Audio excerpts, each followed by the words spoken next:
নমস্কার সবাইকে। সবাই কেমন আছেন? সবাই ভালো থাকার চেষ্টা করুন এই ভোটের সময়। আলু লেলো।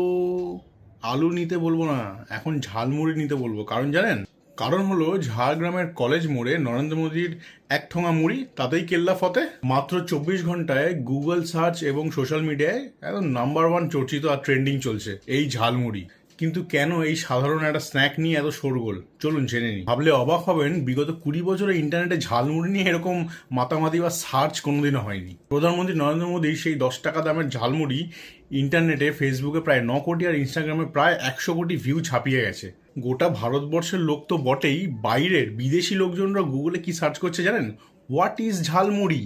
যিনি দোকানদার বিক্রেতা, তার নাম সম্ভবত বিক্রম, তিনি নিজেই জানিয়েছে যে প্রধানমন্ত্রী নরেন্দ্র মোদী তার কাছে গিয়ে বলছে যে ভাই, আমি আপনার ঝালমুড়ি খিলাও। তবে একটা টুইস্ট ছিল কিন্তু এর মধ্যে। মোদিজি নাকি সেখানে স্পেশাল ইনস্ট্রাকশন দিয়েছেন ঝালমুড়ি বানানোর সময়, যে সেখানে যাতে নুন না দেওয়া হয়। স্বাস্থ্যের কথা মাথায় রেখে হয়তো এই সিদ্ধান্ত।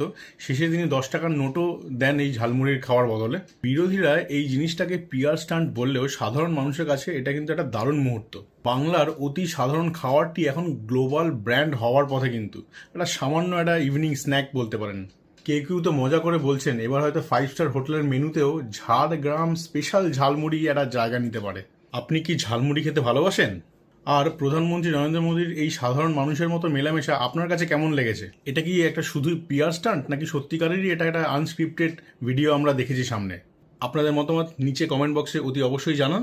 আর ভিডিওটি ভালো লাগলে অতি অবশ্যই ফ্রেন্ড সার্কেলের মধ্যে আপনি শেয়ার করুন।